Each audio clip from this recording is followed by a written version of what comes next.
On the edge of a small, sunlit village, there was a patchwork farm watched over by Old MacDonald, a spry, silver-haired man with lively eyes and the knack for gathering friends.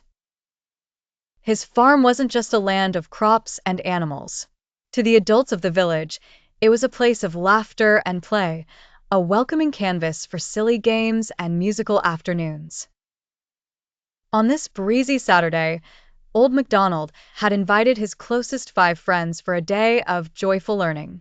Each was a grown-up, yet none could resist the prospect of forgetting routines and slipping into the gentle nonsense that only farm days seemed to allow. First to arrive was Laura, who wore a sun hat much too big for her head and a grin even wider. She was followed by Martin, who insisted on carrying his own basket of sandwiches, even though there would undoubtedly be more than enough food. Julia, with her love for animals, came skipping up the path, while Ben trailed behind, already eyeing the pond beside the red barn. Last came Yasmin, who brought not just herself but a guitar, slung across her back, promising music for anyone who fancied a tune. Old MacDonald met them at the gate, clapping his hands in delight. "Welcome," he boomed, ushering the group inside. "Today, we're going to learn just how much fun you can have with an open field, a few animals, and your own grown-up imagination." The friends clustered together, curiosity piqued. The farmhouse itself seemed to hum in anticipation. They began with a stroll through the fields. Old MacDonald pointed out his chickens scratching at the soil, his pigs dozing in fluffy hay, and cows grazing lazily under the clouds. The farm was bursting with animal songs, clucks, oinks, moos, and bass, all blurring together in a rustic, joyful chorus.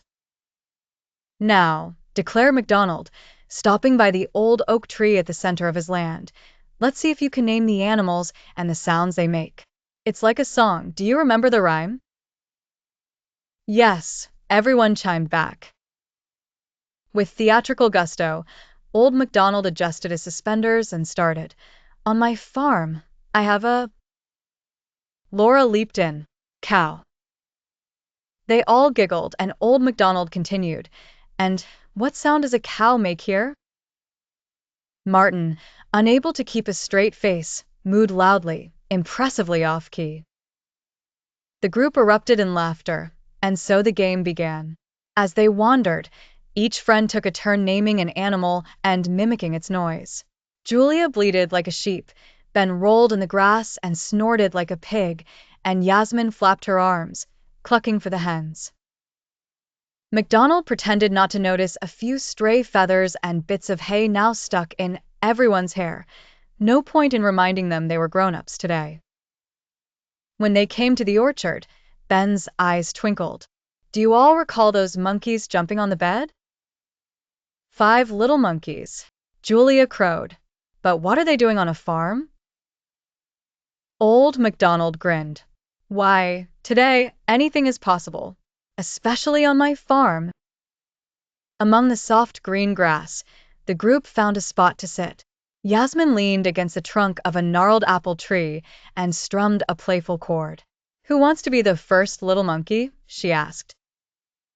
With no hesitation at all, Martin jumped up, wobbling on one leg before launching into a delighted ooh-ah-ah. Laura and Ben quickly followed, and soon, all 5 friends, grown adults, unself-consciously silly, pretended to be monkeys, leaping, spinning, and tumbling across the gentle slope.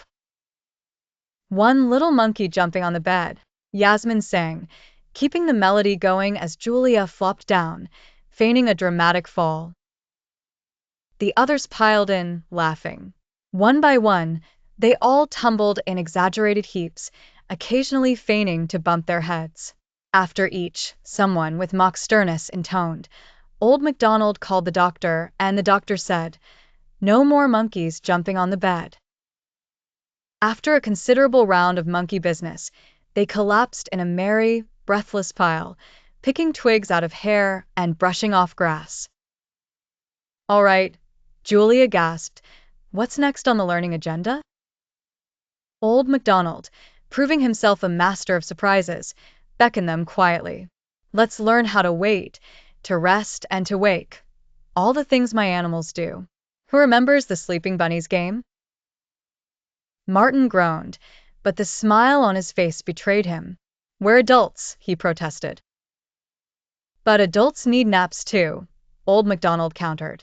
Besides, it's not a nap if you're only pretending. He led them to the edge of the field, where soft clover grew wild. Let's all be bunnies, fast asleep. No peeking. Accepting the rules, the 5 friends lay down side by side, arms tucked in, eyes squeezed shut. Old MacDonald tiptoed among them, narrating with the voice of solemn ceremony. See the little bunnies sleeping till it's nearly noon. Shall we try to wake them with a merry tune? Yasmin let her fingers drift over guitar strings, mimicking the gentle rise of a song. For a moment, all was tranquil. 5 adults, the sun overhead, the distant cluck and moo from the barn. Old MacDonald waited, looking at his still friends, and then shouted, "Wake up, bunnies!"